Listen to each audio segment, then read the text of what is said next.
favor de Dios, vamos a seguir predicando esta carta hasta septiembre, creo. Y creo que en octubre iniciamos, ¿verdad?, con otra serie que va a estar muy buena. Va a ser sobre Job. Entonces, velo estudiando. Como has estudiado Santiago y ya te sabes lo que vamos a predicar el día de hoy. Así que ve preparando tu Biblia en Santiago capítulo 2, versículos del 14 al 26. Y cuando estés listo, ponte de pie para orar al Señor y leer su palabra.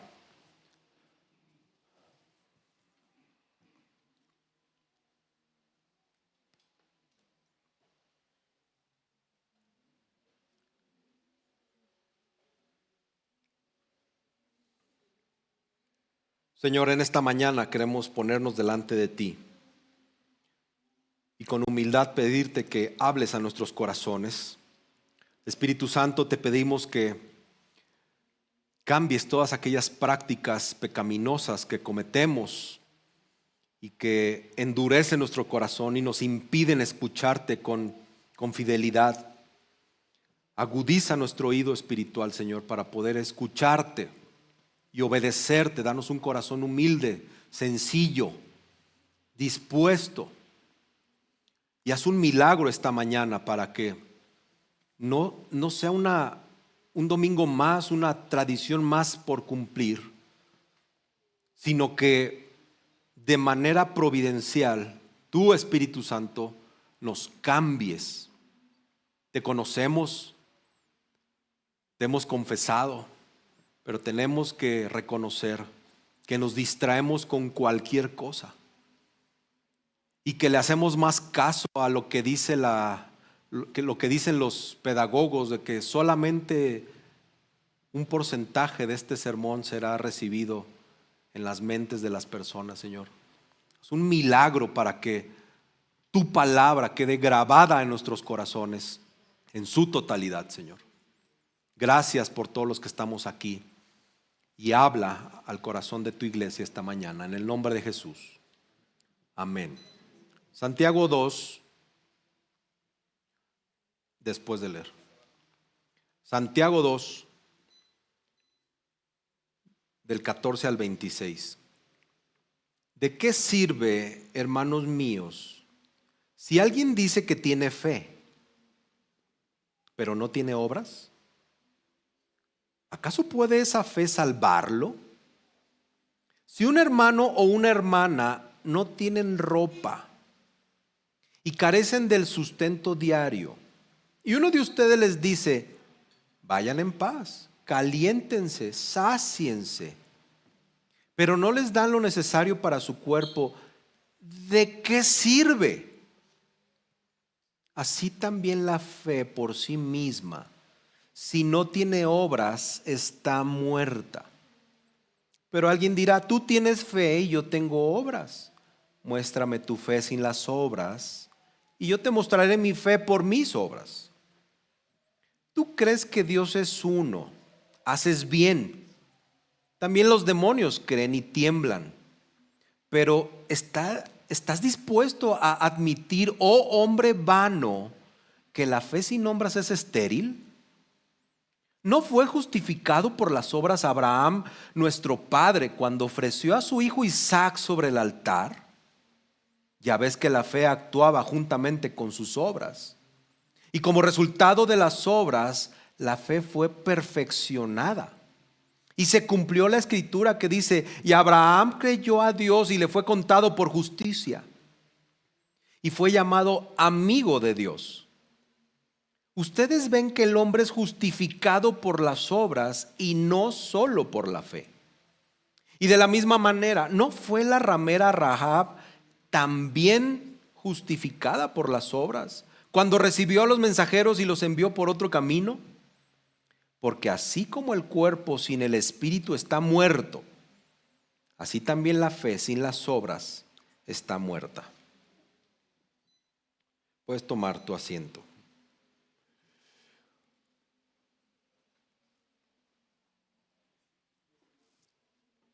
El propósito de este sermón es que una fe sin obediencia demuestra que nunca fue no fue una fe verdaderamente salvadora. Lo repito, una fe sin obediencia demuestra que nunca fue una fe verdaderamente salvadora. Y estaremos desarrollando esto en 2 puntos. La fe verdadera se evidencia por sus obras, versículos 14 al 19, y la fe verdadera se confirma por una obediencia perseverante, del 20 al 26. Quiero que imaginen por un momento a una persona, ¿verdad?, que diga, soy médico. Sin embargo, esta persona nunca estudió medicina. Esta persona nunca obtuvo un título, nunca en realidad ha atendido a un paciente y ni siquiera sabe cómo diagnosticar una enfermedad. La pregunta pues sería simple, ¿verdad? ¿De qué sirve ser médico si no hay absolutamente nada en la vida de ese médico que lo demuestre? O aquel que asegura ser músico, pero que jamás ha tomado un instrumento en sus manos. Y así podríamos tener muchos ejemplos. Y creo que todos entendemos que una simple afirmación de una verdad no convierte a alguien en aquello que dice ser. Las palabras por sí solas no cambian la realidad.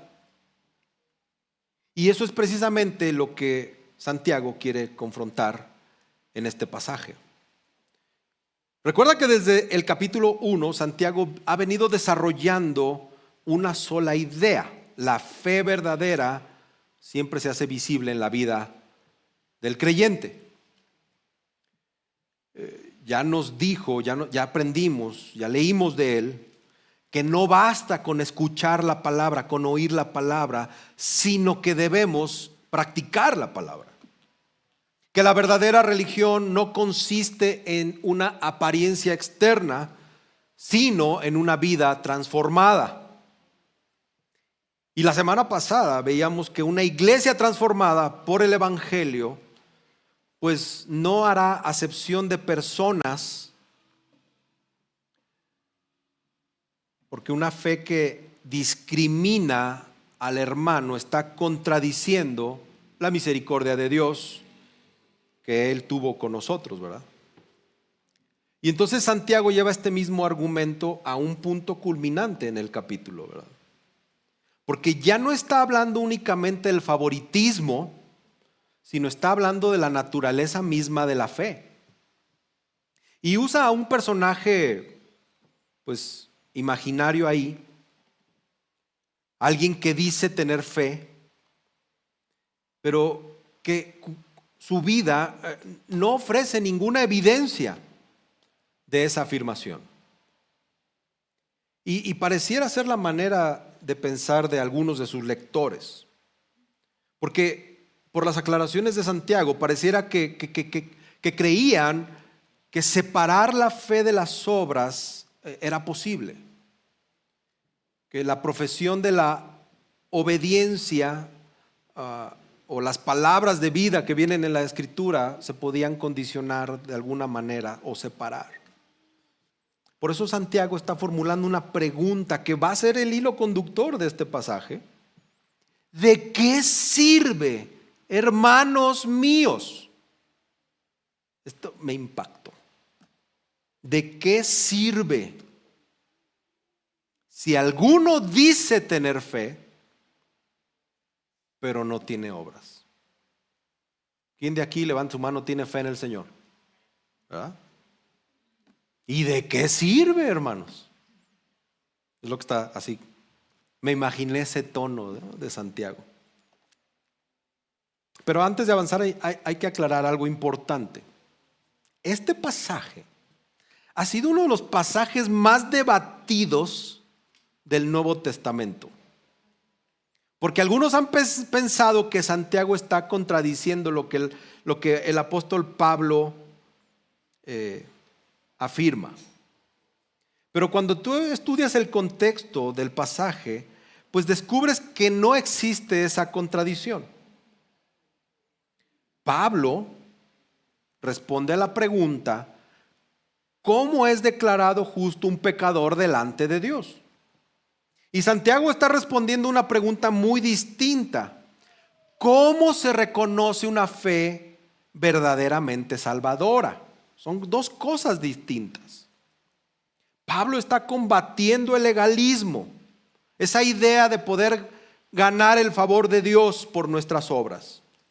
Y Santiago está atacando desde otro extremo. Él ataca la falsa idea de que alguien puede afirmar tener fe, sin embargo, no hay evidencias de esa fe. Pablo habla de un fundamento de la justificación. Santiago habla de la evidencia de la justificación. Y ambos están defendiendo el mismo evangelio de Cristo.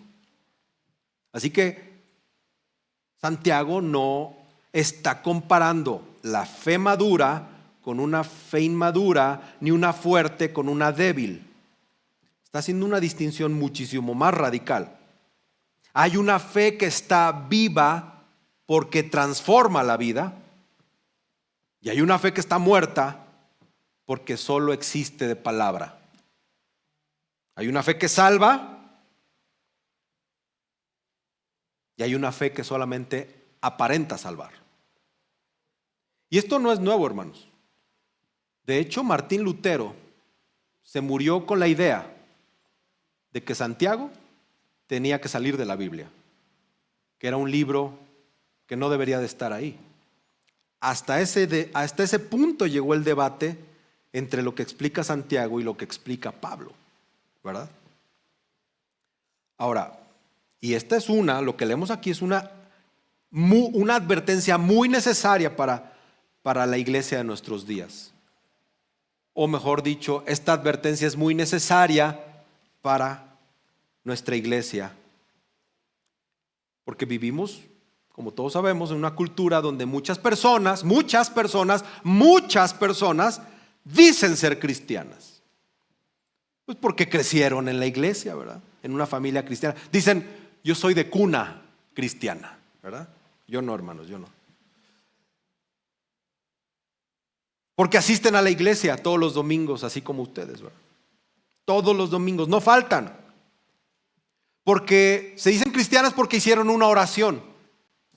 Yo hice una oración, la oración del pecador.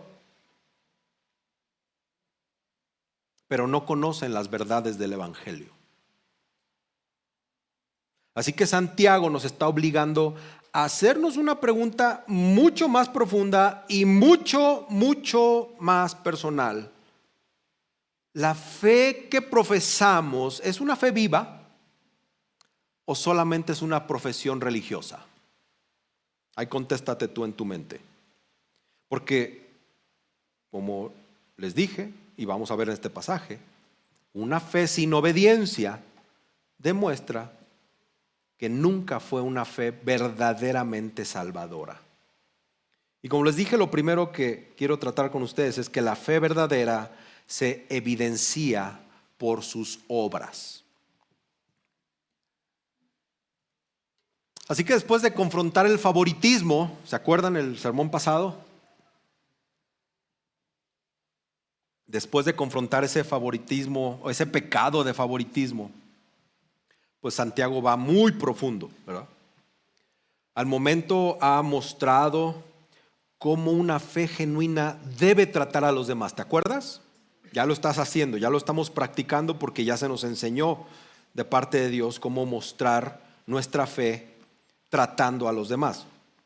Y ahora el autor quiere mostrarnos cómo reconocer si esa fe realmente existe. Porque ya no está hablando de un pecado específico, sino está hablando de la misma naturaleza de la fe.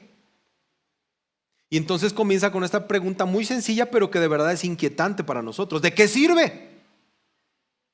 ¿De qué sirve, hermanos? Si alguno dice que tiene fe, pero no tiene obras, ¿acaso puede esa fe salvarlo? El enamorado le dice a su amada, te amo. Y ella le dice, ¿y de qué sirve si no lo demuestras? No, yo te amo. Y la enamorada, o casi ya no tan enamorada, porque no lo demuestra, le dice, pues demuéstralo. Eso nada más es de dientes para afuera, ¿verdad? ¿Dónde están mis próximos matrimonios? Ya no veo bien con estos lentes. Allá están, ¿verdad? No, ya. Unos ya no son tan, no, pero bueno. Ellos se han prometido amor, ¿verdad? Y hasta ahorita los dos dicen, pues sí le creo, ¿verdad? Lo van a tener que ir demostrando. ¿De qué sirve? Dice Santiago. La fuerza de esta pregunta, o la fuerza profunda de esta expresión, que muy fácilmente todos aquí podríamos pasar por algo, es esta: si alguno dice que tiene fe. Me encanta Gálatas 6:1, ¿verdad? Porque empieza con esta misma, pues este tono, ¿verdad? Sarcástico. ¿Te acuerdas de Gálatas 6:1? Ustedes, que son espirituales, y habla de ciertas situaciones. Y aquí Santiago como que no se quiso quedar atrás, ¿verdad? Dice, si alguno dice que tiene fe. Y Santiago no les está hablando a aquellos que poseen una fe verdadera. Les está hablando a los que afirman tener una fe verdadera. Y esta persona que nos presenta, ¿verdad?, este imaginario, vemos que en su profesión de fe, en su vida, no parece corresponder a lo que él dice, la fe de este señor. Porque pareciera que habla como un creyente, pero vive como si Cristo no hubiera transformado su corazón. Y hoy, hermanos, vivimos rodeados de personas que se identifican como cristianas, ¿verdad? Porque como lo dije, crecieron en cuna cristiana. Te lo paso, mira, ahí guárdamelo. Porque asisten a la iglesia, inclusive se bautizaron. Pero ¿es suficiente decir que uno tiene fe? Hoy tú puedes decir que vas por la calle y te atraviesas con un cristianote, ¿verdad? Trae su Biblia, se ve bien piadoso y te dice, yo tengo fe. ¿Es suficiente con eso? ¿Es suficiente que tú le digas a tus hijos, yo tengo fe en Dios? No, la verdad es que la respuesta es no. Y no porque las obras nos hagan ganar el favor de Dios, sino porque una fe nunca se manifiesta en la vida, o que se manifiesta en la vida de alguien que se puede llamar salvadora, ¿verdad? Si no trae ese distintivo de las obras. Entonces aquí el punto no es explicar cómo Dios justifica a un pecador. Eso ya lo sabemos, lo hemos leído en todo el resto de la Escritura. Pero pareciera como que la preocupación de Santiago es cómo se reconoce una fe auténtica. Ustedes que andan de parlanchines diciendo que tienen fe, ¿cómo puedo reconocer que lo que dicen es verdad? ¿Cómo distinguir una simple profesión religiosa de una verdadera obra que hace Dios en el corazón? Y la respuesta de Santiago no es una discusión, no es un tratado teológico complicado. Vemos una escena que cualquiera puede imaginar. Alguien de la congregación está atravesando una necesidad extrema. No tiene comida suficiente para comer hoy. Carece de ropa adecuada. Y no estamos hablando de alguien que pues quiere un iPhone o quiere vestir ropa de marca o quiere vivir con más comodidades. Se trata de alguien que carece de lo indispensable para vivir. Entonces aparece un hermano de la iglesia, ve la necesidad del hermano, entiende la necesidad de ese hermano, tiene la posibilidad de hacer algo por ese hermano. Sin embargo, después de escuchar al hermano decirle que tiene necesidad, de escuchar el problema, únicamente le responde: ve en paz, tápate bien, está lloviendo, sáciate de comida. Respuestas con palabras piadosas que hasta parece ser que el hermano lo está bendiciendo, ¿verdad? Pero Santiago hace una pregunta que desbarata toda apariencia de espiritualidad. ¿Y de qué sirve? Versículo 16. ¿De qué sirve?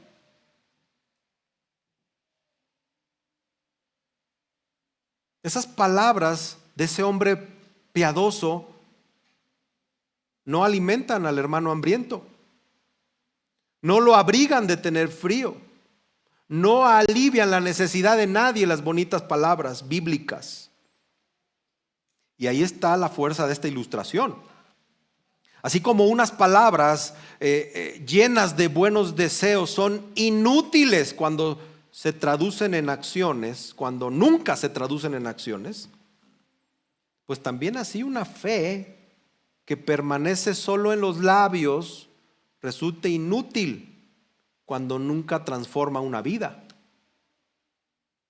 Y Santiago está denunciando esta contradicción, ¿verdad? Entre una confesión piadosa y un corazón indiferente. Y es interesante ver que este ejemplo de Santiago pues no está hablando de grandes sacrificios ni de grandes hazañas por la fe. Está hablando única y exclusivamente de misericordia. Habla de un creyente que conoce la necesidad de alguien y decide dar un paso para atrás y no involucrarse. Y después de venir hablándonos del favoritismo en el pasaje anterior, pues esto, hermanos, no es casualidad. Santiago sigue mostrando que la fe verdadera refleja el carácter misericordioso de Dios en aquel que cree y hace. Una persona que ha sido alcanzada por la gracia de Dios, pues no puede permanecer completamente indiferente frente a las necesidades de aquellos a los que Cristo también ama. No puede. Y nuevamente, creo que la frase de esta serie va a ser: y nuevamente, hermanos, hay que examinarnos con honestidad. Lo llevo diciendo esto cada sermón desde que empezamos Santiago. Hay que examinarnos con honestidad. Podemos emocionarnos con la verdad. Nos emocionamos con las maravillas del Evangelio y al mismo tiempo nos acostumbramos al sufrimiento de otros. Tenemos cauterizado el corazón, tenemos cauterizada la sensibilidad. Es posible defender la sana doctrina y permanecer insensibles frente a las necesidades de nuestros hermanos. Incluso pensar que porque hablamos de amor ya hemos amado. Es como aquel que le dicen: ora por mí, y le pone unas manitas en el WhatsApp, que cree que solo con pensar en el hermano oró por el hermano.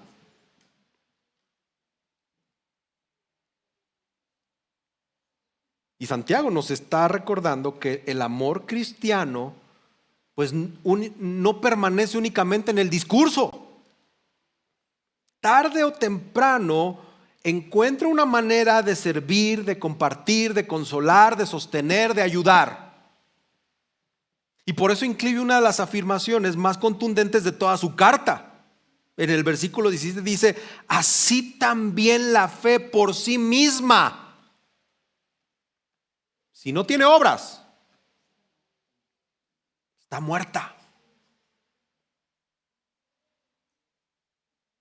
Y el texto no dice que esa fe necesita fortalecerse. Tampoco dice que esa fe tiene que ser una fe muy madura, o porque es inmadura, no sé. Lo que está diciendo Santiago es, esa fe está muerta. O sea, Santiago no fue político. ¿Tienes fe? Ok. ¿Andas muy parlanchín diciendo que tienes fe? Demuéstralo. ¿No lo demuestras? Tu fe está muerta. Punto, se acabó. Yo ahorita podría cerrar la Biblia e irme a mi casa, pero no, tengo que seguir. Pero esto habla por sí solo, hermanos. Esta es una declaración deliberadamente fuerte que tiene que sacudir cualquier falsa seguridad de aquellos quienes descansan únicamente en la profesión religiosa, en tener una profesión de fe. Es que yo tengo mi declaración de fe de gracia soberana, de coram deo, y yo la afirmo. Es que yo tengo mi Biblia y afirmo que creo en esto.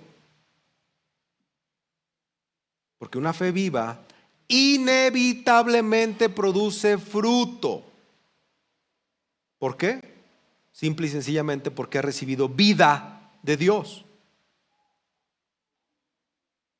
En cambio, una fe que jamás produce obediencia, pues no necesita esforzarse más. Esto no se trata de échale ganas. Esa fe necesita vida. Y eso, hermanos, no significa que el creyente tiene que obedecer perfectamente.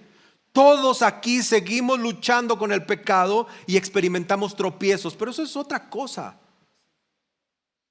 Existe una diferencia enorme entre el creyente que lucha por obedecer y una persona que puede vivir indefinidamente en esta iglesia sin que su vida manifieste ninguna evidencia de haber sido transformado por Cristo. O sea, puras palabras, pura verborrea, ¿verdad? Puro lenguaje cristianoide.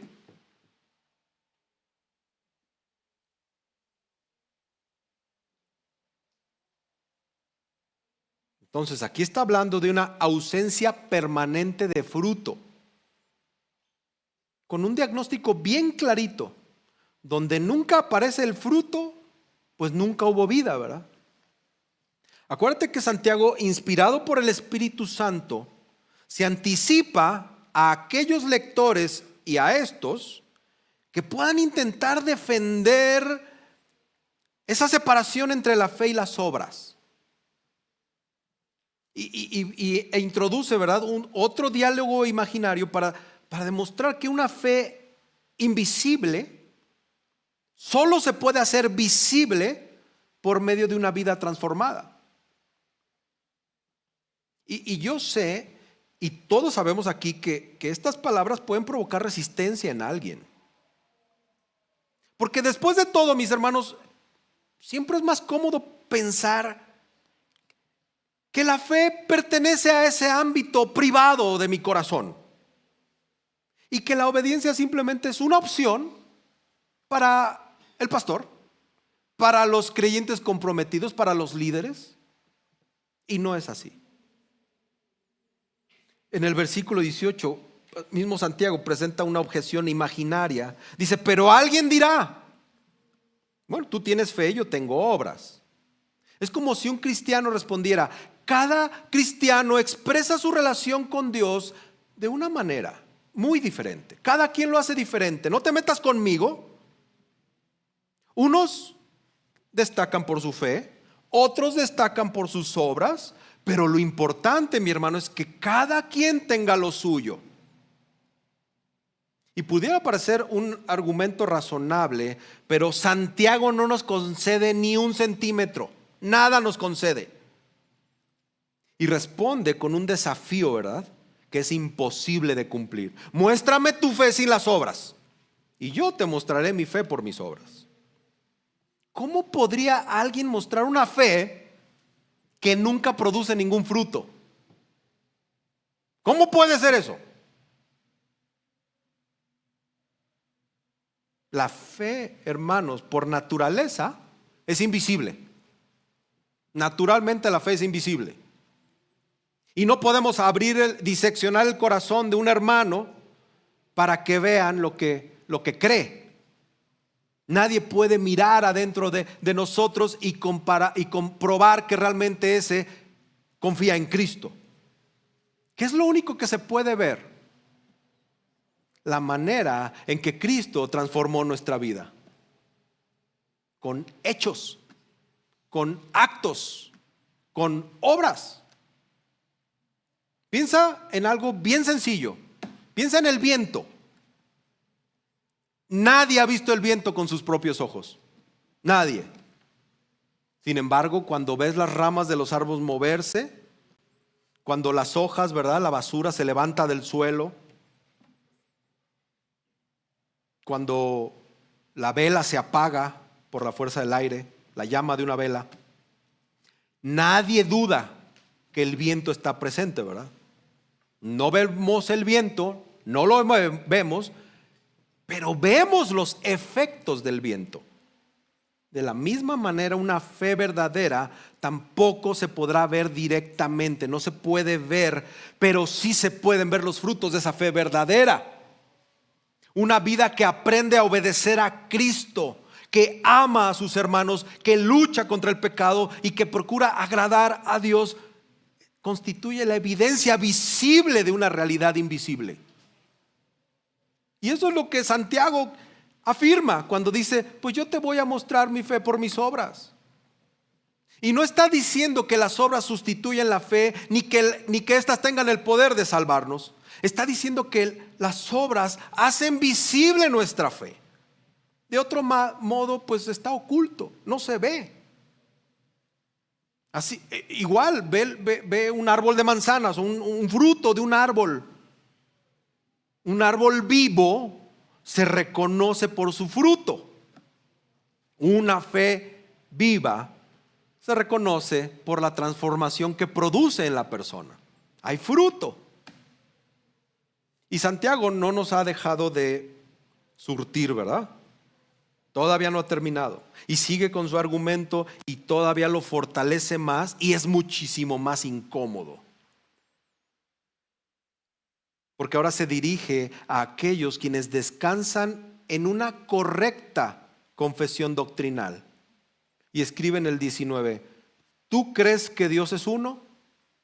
Haces bien. ¿Ustedes creen que Dios es uno? Amén, ¿verdad? Bien hecho, muchachos. Y les dice, también los demonios creen y tiemblan.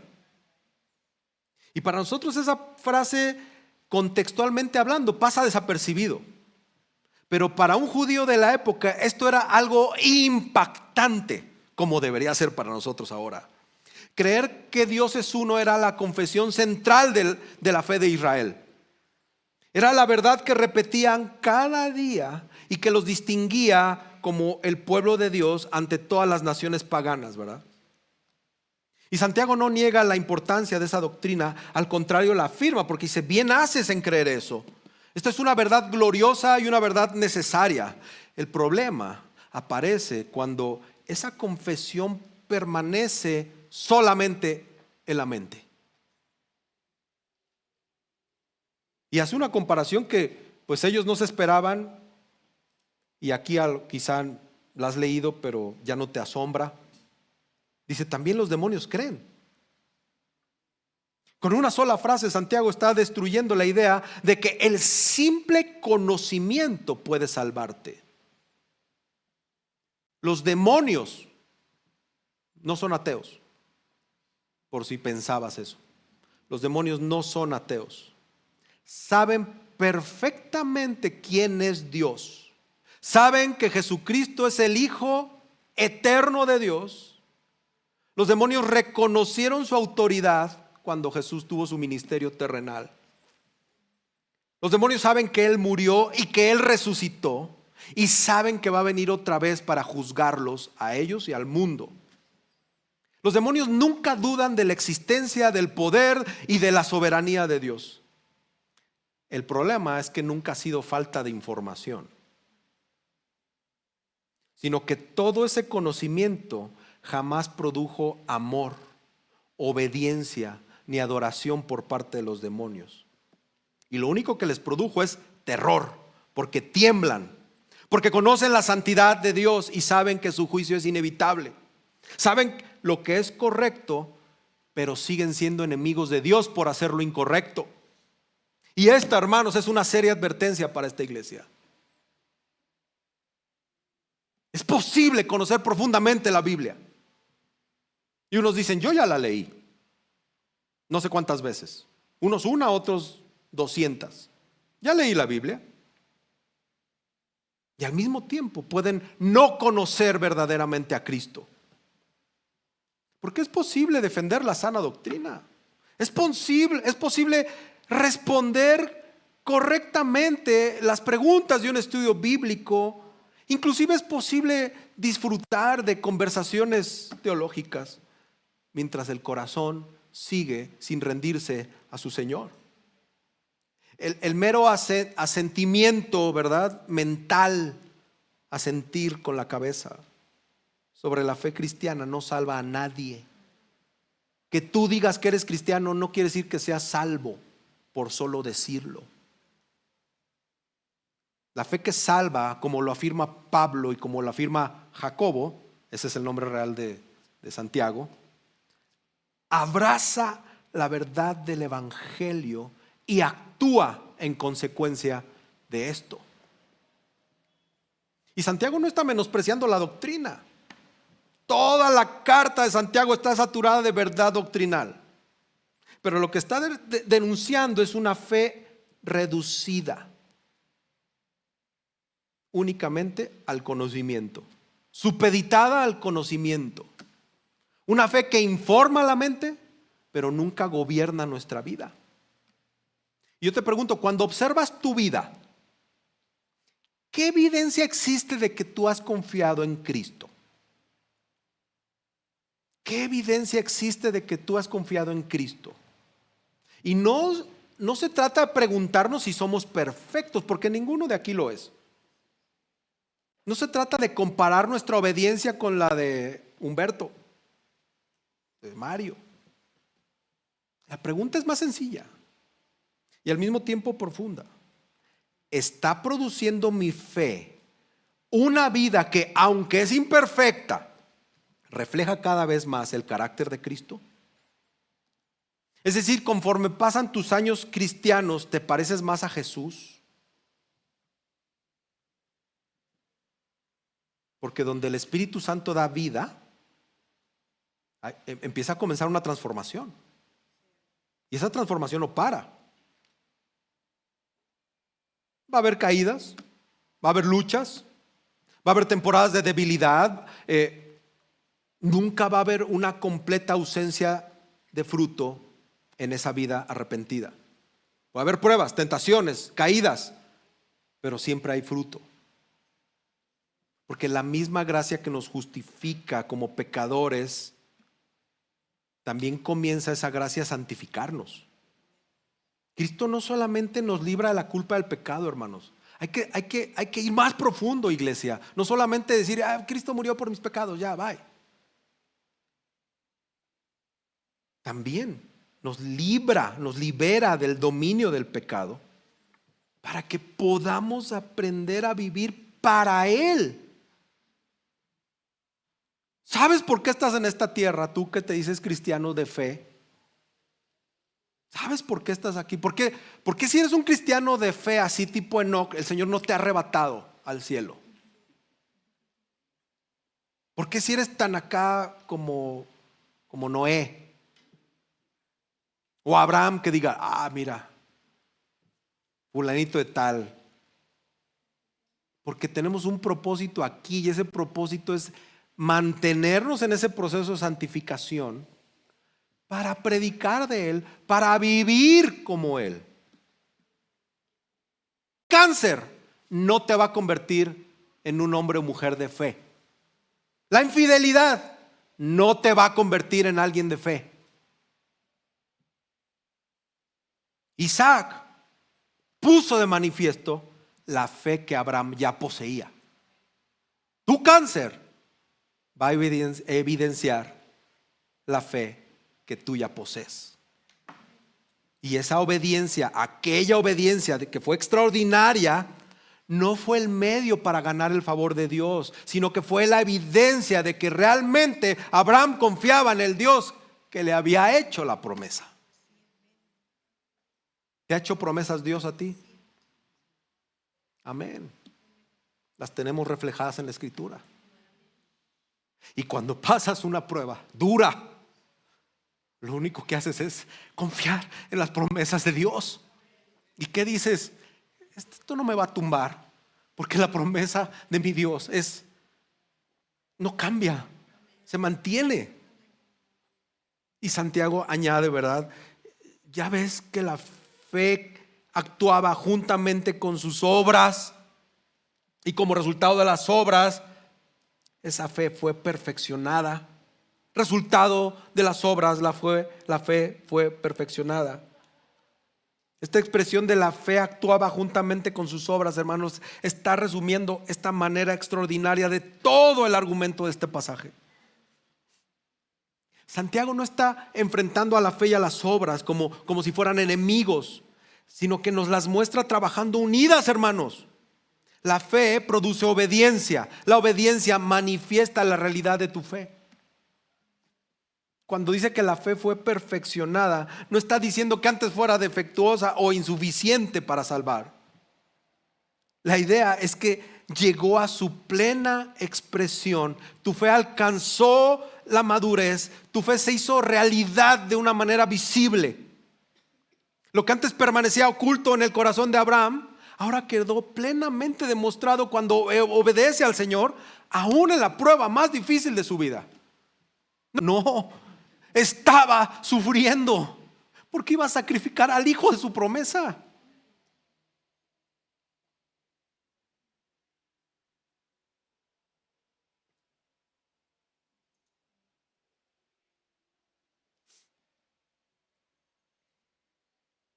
Y eso nos ocurre a cada uno de nosotros. Las pruebas no crean nuestra fe. Las pruebas la ponen de manifiesto, hermanos. En los momentos de obediencia costosa es donde se hace evidente si realmente estamos confiando en el Señor o si solamente estamos de bocones profesando una fe que no confía en Él.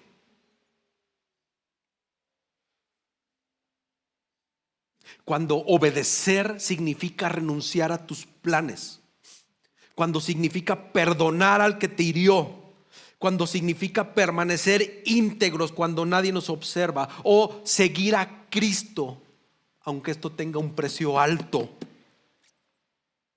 Nuestra respuesta va a revelar lo que realmente gobierna nuestro corazón, y ahí es donde tienes que ponerte a temblar.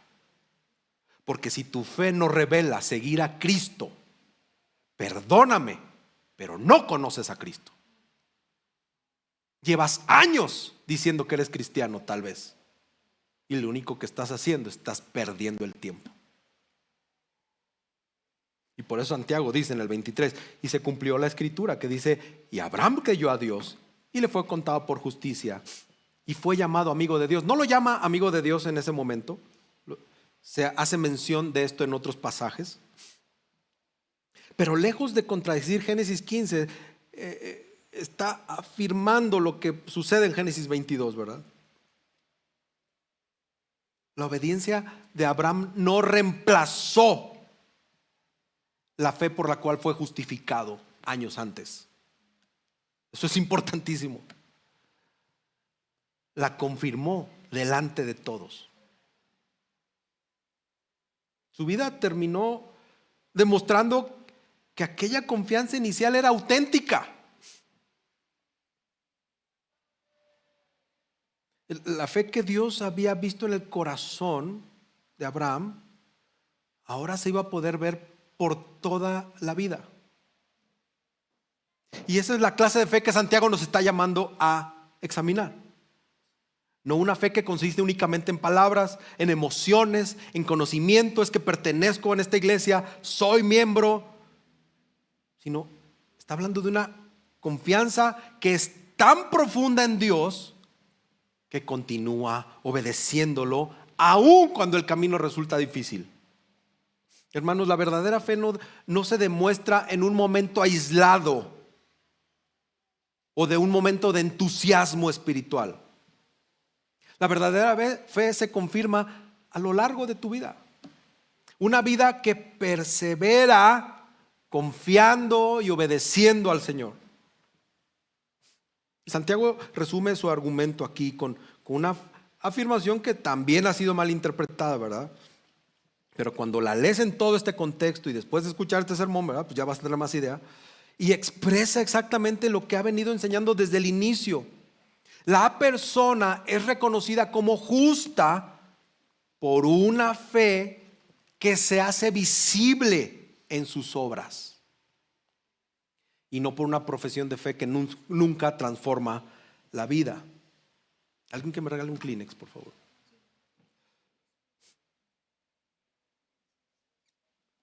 Gracias, hermano. Perdón, hermano, sabía que esto iba a pasar.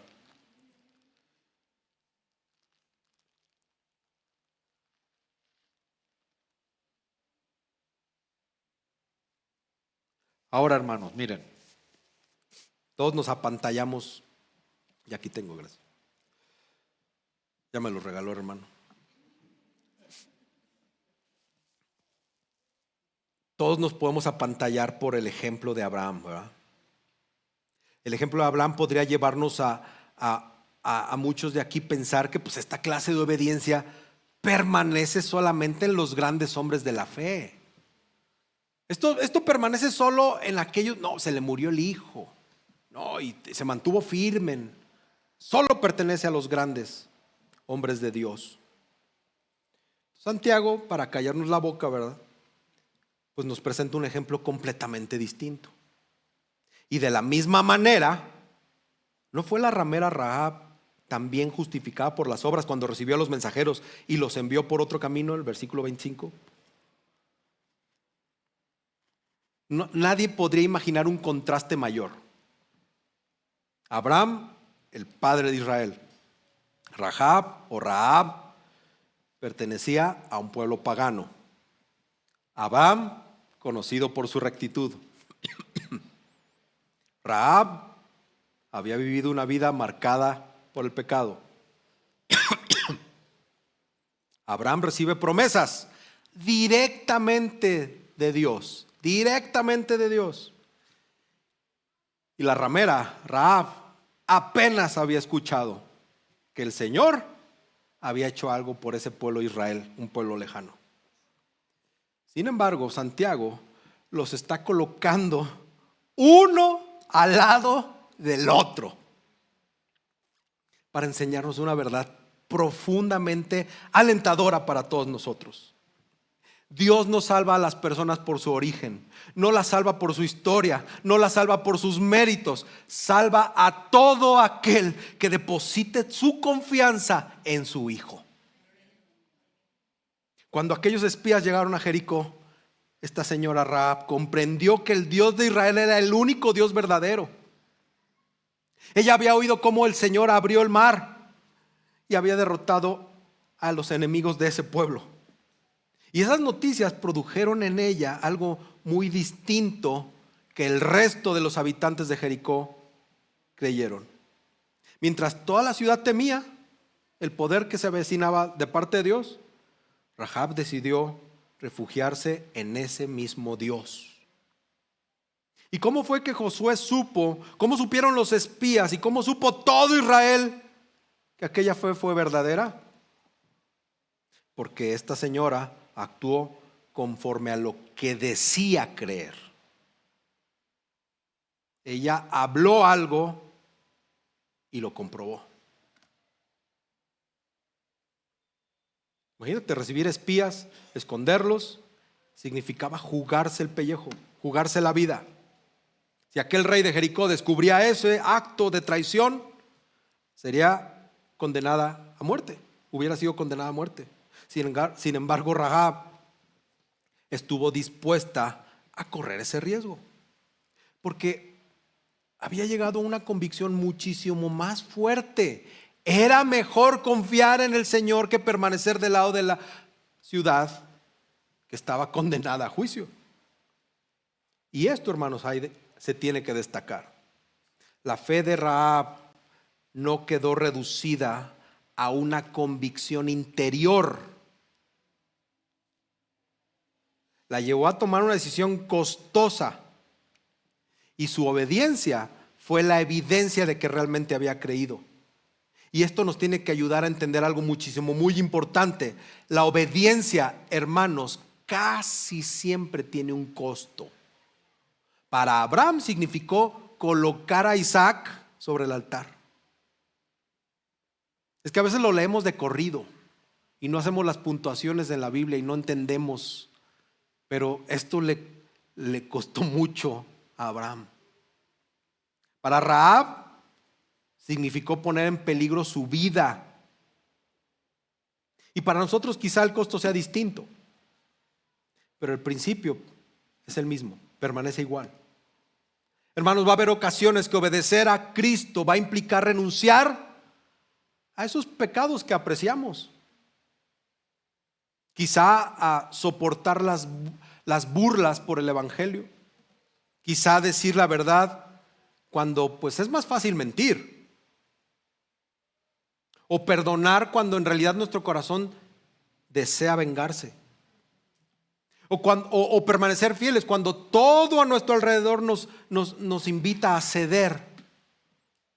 Es que trabajo en el gobierno, es que tengo negocios, es que tengo que hacer tranzas, y si no hago esto y si no hago lo otro. Es en aquellos momentos donde la fe deja de ser una simple declaración y se convierte en una realidad visible. Y Santiago concluye todo su argumento con una simple declaración breve y contundente. Porque así como el cuerpo sin el espíritu está muerto, así también la fe sin obras está muerta. Y yo creo que todos entendemos esa imagen. Un cuerpo como el de ustedes y el mío puede conservar la apariencia, ¿verdad? Un tiempo. Pero cuando el espíritu ya no está en él, carece completamente de vida. Se puede conservar la forma, pero perdió la realidad completamente. Y de la misma manera así lo dice Santiago, ¿verdad? Una profesión de fe puede conservar todas las apariencias externas del cristianismo. Todos aquí conocemos las apariencias externas del cristianismo. Muy bien. Asistimos a la iglesia. Tengo 10 Biblias y tengo conocimiento bíblico. Manejo un lenguaje cristiano, ¿verdad? Redarguir. Manejo un lenguaje cristiano. Incluso participo en todas las actividades de la iglesia y sirvo todos los domingos. Pero si nunca existe una obediencia nacida de un corazón transformado por el Evangelio, esa fe está tan vacía como un cuerpo que ya está muerto, que no tiene aliento. Entonces, concluyo con esto. Hermanos, Santiago nunca nos dice que las obras son el espíritu de la fe. Como si la fe necesitara de nuestras obras para mantenerse viva. Lo que afirma es que la ausencia permanente de fruto pues está revelando que nunca existió una fe viva. O sea, es puro cuento, pues, decía mi mamá. Es puro cuento.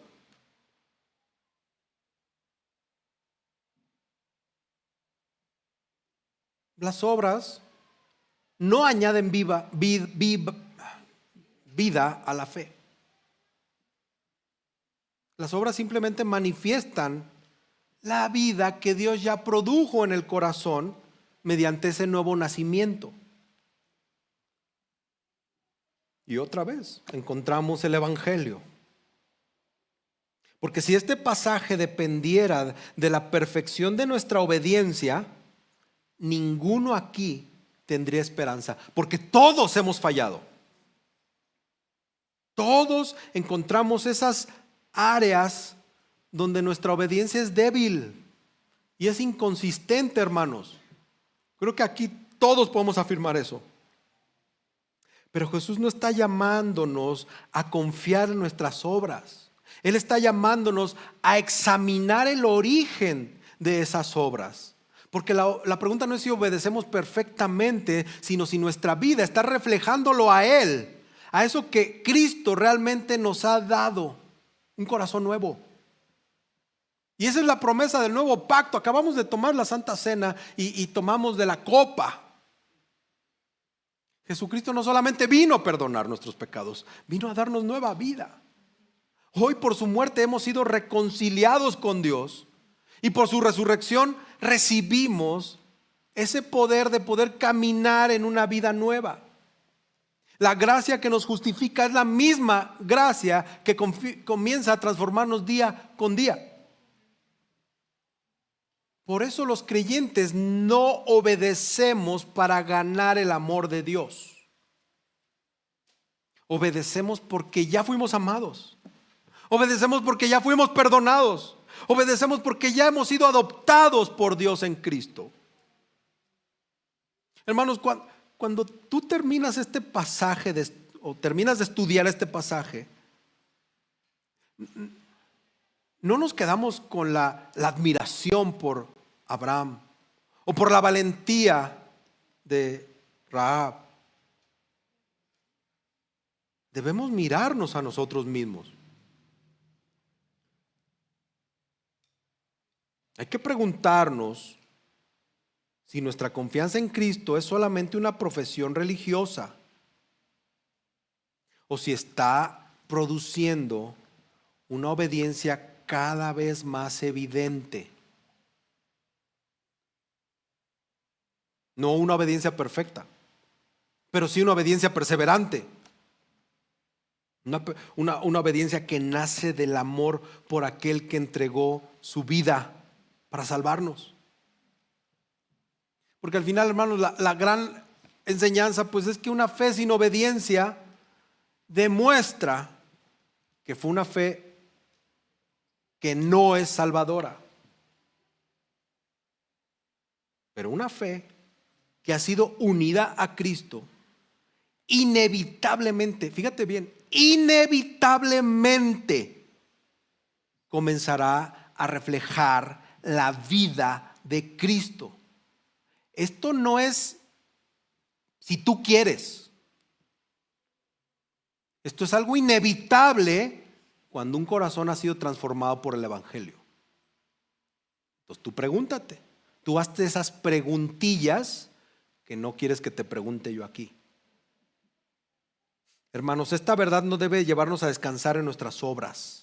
Esta verdad debe de llevarnos a descansar en un Salvador que por su gracia nos ha declarado justos y que nos transforma para poder vivir como esos discípulos a los que Él nos ha llamado ser. Hermanos, una fe sin obediencia demuestra que nunca fue una fe salvadora en verdad. Y yo creo que con este sermón se cierra una pequeña parte de la carta donde sería bueno volver a escuchar los otros, estudiar la carta, ¿verdad? Y lo más importante, ir a Cristo y evaluarnos, hermanos. ¿Qué hago aquí? Si digo que hago algo y no lo hago, ¿qué hago aquí? ¿Soy o no soy? ¿Verdad? El aficionado a un deporte se pone una playera, se pone una gorra, lo ves en la calle y te das cuenta que es aficionado a un deporte, a un equipo. ¿Y el cristiano? ¿Cómo se pone la playera de Cristo? La gorra de Cristo. ¿Cómo? ¿Cómo se muestra? Y ahí viene la enseñanza, hermanos. Vamos a orar.